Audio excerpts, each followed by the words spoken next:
ask church communicators like you what lessons they've learned while working in ministry. And today, you'll hear some of their responses. Some are pretty funny, others might surprise you. Hey there, church communicator. Welcome to the Church Juice podcast, where we are energizing church communications one 20-minute episode at a time. I'm Bryan Haley. And I'm Jeanette Yates. Whatever your title or role is at your church, we're here to give you the church communication tools and resources to help you thrive.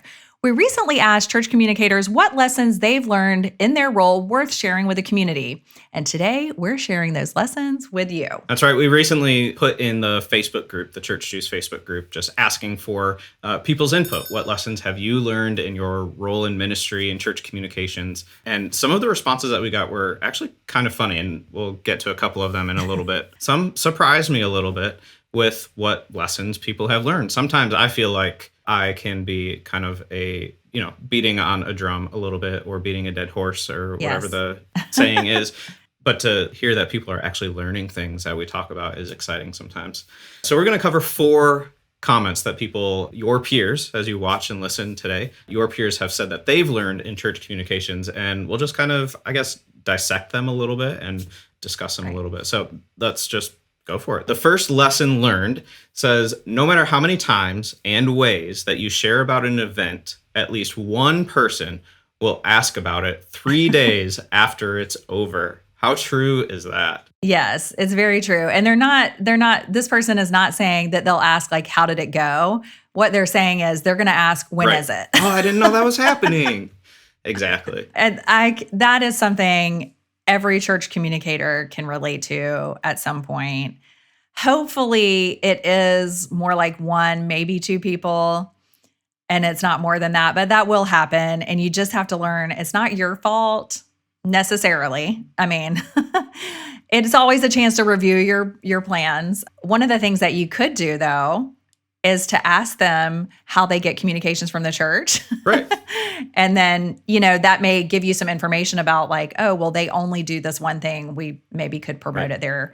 But chances are it was there. They just didn't see absolutely. it. I think if you are following a strategy, or you have something in place and you know that you're communicating things, every so often you may hear that someone just didn't know about an event or ministry that was happening, and you know that you've communicated it well, right? But if this is something that you do hear from time to time or semi-frequently, maybe, like you were saying, Jeanette, maybe it is an opportunity for you to evaluate. Maybe maybe a group of people in your church, or a certain demographic of people feel that they're not being communicated to most effectively. Maybe they don't get the bulletin, or they don't get the emails, or whatever.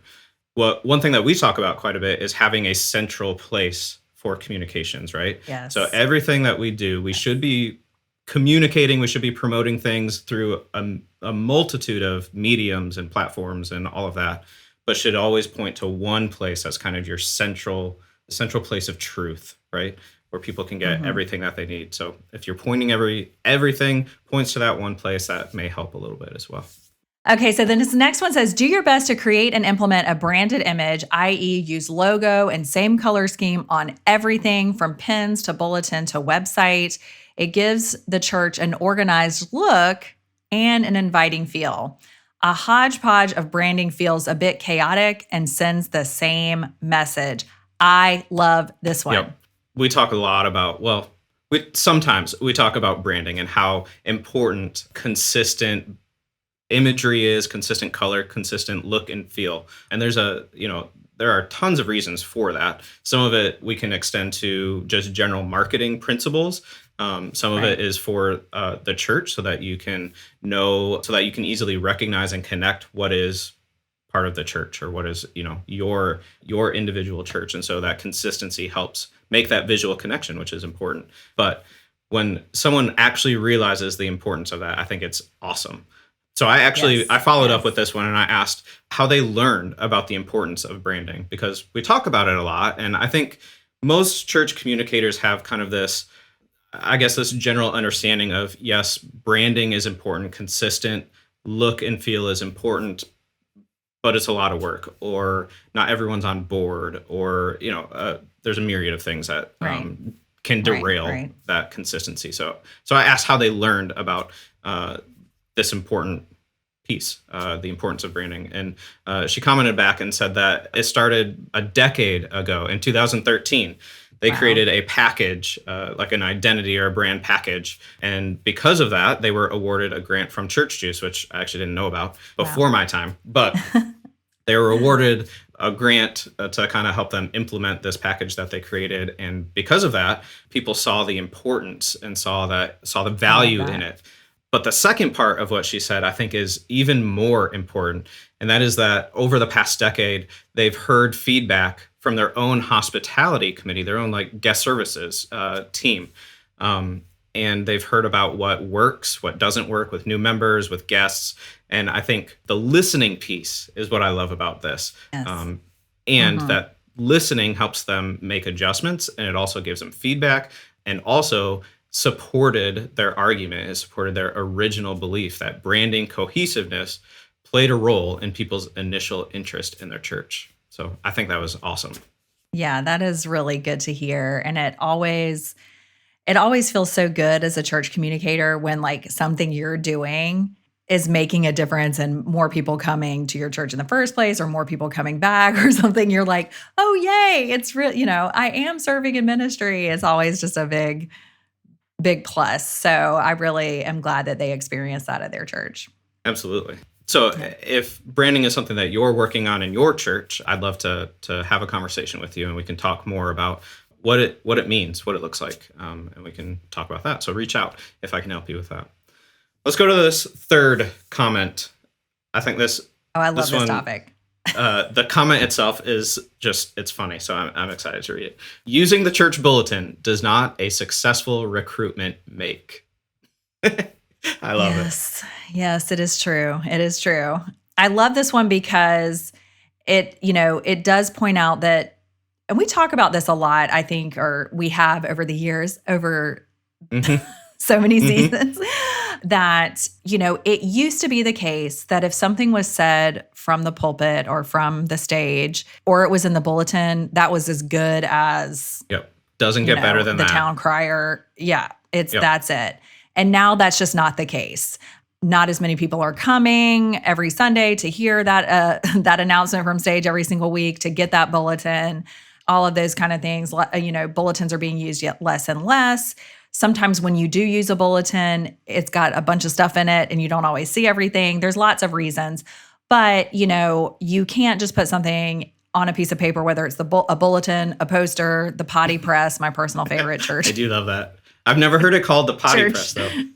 I love that. Yeah. Porcelain press, Yep. potty press, and then have that be Yeah. it. So like you were saying a few moments ago, having multiple ways that you're communicating something, please put it in the bulletin. Hmm. If you have a Hmm. bulletin, I am not anti-bulletin. I think there's a Church Juice article on this topic for Hmm. me where I'm supportive of bulletin writing and bulletin creating. Put it in the bulletin if you've got a bulletin, but also think about your audience. Where are they? Put it in those places as Yeah, well. we do talk a lot about digital communication, social media, Mhm. email, website, whatever. But there's a place for print and traditional forms of communication.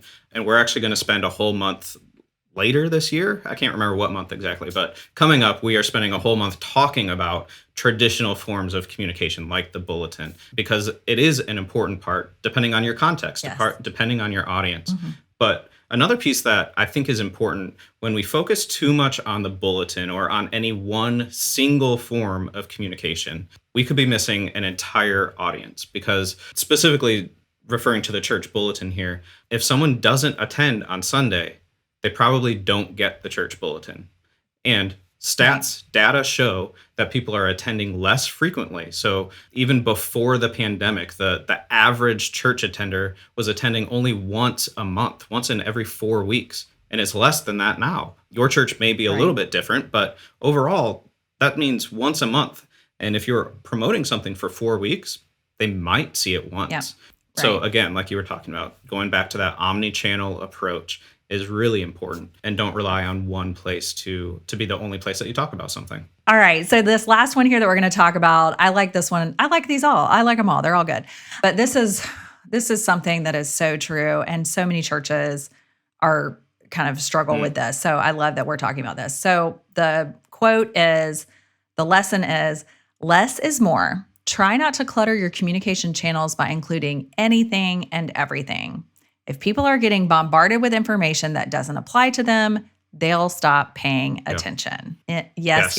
I see a lot of churches that are struggling with how much is too much, or how can we simplify, or how do we segment the way that we're communicating, because it seems like a lot more work to segment and make sure that what we communicate and who we communicate to is more targeted. But the more relevant a piece of information is that I receive or that you receive, the more relevant it is to you or to I, the more likely we are to engage with it. So absolutely what this person said, when it doesn't apply to us, we stop paying attention. And I think we've done that in a lot of churches. Yeah. I was actually talking about this in regard to texting the other day with someone, with a church communicator, because, it's better to, like you just said, segment out the list of numbers that you have for texting. So if all of your members are in a text group, you're going to want to segment that out, because people look at a text message, like it's the statistics show that they are going to look at that. It used to be within 3 minutes. I think it's probably even sooner than that now. But what happens is, if you're sending out a text message to everyone when only a handful of people need it, what people begin to do is see, oh, that's a message from the church. It's something I don't need. And then they just start ignoring all of them. And so the same goes for emails or social media posts or anything else.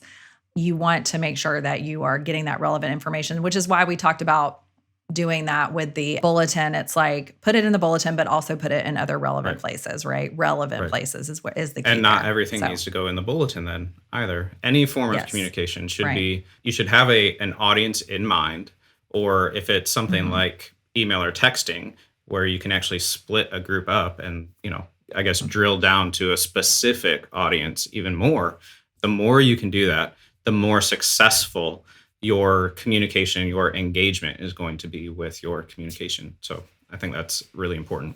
And I do want to say, there is just one little, and then we can wrap it up for today. But I do want to say, this may be harder in larger churches. I know in smaller churches, you may only have one text group, and you may send out the youth information to everybody because everybody's involved. You're either volunteering, or you have a youth, or you are a youth, and that's okay. So if that's your context that you're in, it's okay to do that.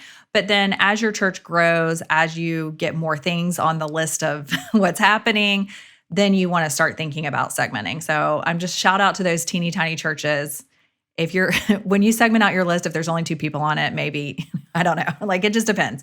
But I know in smaller churches that I've worked with and seen, they're like, we want everybody to know what's happening in the church. And so there is a period of time where you might communicate, to other generations what's happening in the younger or older generation. So you gotta know what your goal is for the communication, as well as your audience.